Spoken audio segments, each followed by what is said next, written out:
आप अगर split AC में अपनी रेफ्रिजरेंट को चार्ज करना चाहते हैं तो उसके टोटल 4 तरीके होते हैं, और अगर आप उसी गैस को उस एसी के अंदर स्टोर करना चाहते हैं तो उसके टोटल 3 तरीके होते हैं। जो चार्ज करने के 4 तरीके होते हैं, पहला होता है वो आपका जुगाड़ वाला तरीका होता है। आपको पता लग गया है कि इसमें रेफ्रिजरेंट कम है, अब आप उसमें बहुत आहिस्ता आहिस्ता रेफ्रिजरेंट डालना शुरू करेंगे। डालते डालते थोड़ी देर के बाद आप देखेंगे जो उसका बड़ा पाइप होगा ना, जो सक्शन का पाइप होगा, वो आहिस्ता आहिस्ता ठंडा होना शुरू हो जाएगा। फिर उसमें रोक रोक के आहिस्ता आहिस्ता गैस डालें, तब तक जब तक आपका वो जो बड़ा पाइप है सक्शन वाला वो ठंडा ना हो जाए और उस पर हल्की हल्की नमी ना आनी शुरू हो जाए। ये एक तरीका हो गया आपका।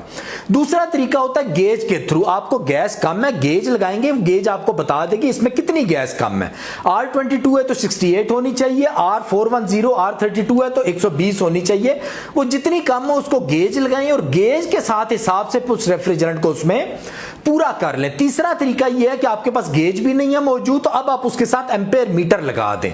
एम्पेयर मीटर जो आप देखेंगे कम एम्पेयर ले रहा होगा, अपने एसी के ऊपर साइड पे देखें उसके एम्पेयर लिखे होंगे, उसको कितने एम्पेयर लेने चाहिए। फर्ज करें उसको 8 एम्पेयर लेने चाहिए, लेकिन आपका एसी अभी 3 एम्पेयर ले रहा है। वो एम्पेयर मीटर को एसी की एक वायर के साथ लगा दें और उसमें गैस चार्ज करना शुरू कर दें। जैसे ही वो जो एम्पेयर है आपके, वो एम्पेयर ज्यादा होने शुरू हो जाए और जितना आपके एसी के ऊपर लिखा उतने एम्पेयर जब पूरे हो जाएं तो इसका मतलब है आपके एसी में गैस मुकम्मल हो चुकी है।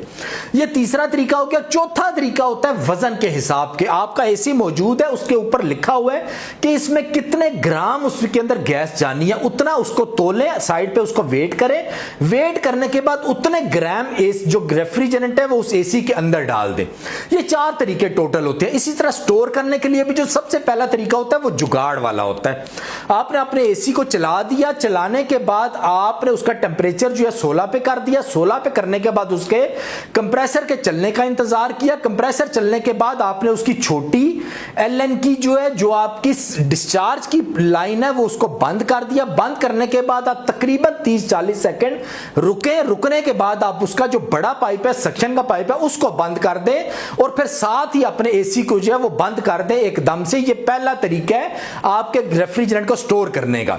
दूसरा तरीका यह गेज के थ्रू। आप उसको गेज लगाएं। गेज पे जब लगाएंगे, कंप्रेसर को चला देंगे तो उस पे आ जाएगा उसकी कितनी रेफ्रिजरेंट उसमें मौजूद है। अब आप उसका जो छोटा पाइप है, जो डिस्चार्ज का पाइप है, उसको एलन की से बंद कर दें। बंद करने के बाद आप इंतजार करें जब मीटर से जो गेज है वो 0 पे आ जाए। जैसे वो भी 0 पे आए तो आप उसकी बड़ी वाली लाइन, बड़ी वाले जो पाइप है, जो सक्शन का पाइप है, उसको भी बंद कर दें और एकदम से एसी को बंद कर दें। यह दूसरा तरीका हो गया। तीसरा तरीका, आपके पास गेज नहीं है मौजूद, आप एम्पेयर मीटर लेके उसकी एक लाइन के साथ लगा दें और अब उसी तरह एसी को चला दें। चलाने के बाद उसका जो छोटा वाला पाइप है, डिस्चार्ज का पाइप है, उसको बंद कर दें। बंद करने के बाद आप मीटर को 0 तक आने दें। 0 पे आने का मतलब यह है कि उसके एम्पेयर जहां पे आकर रुक जाएं।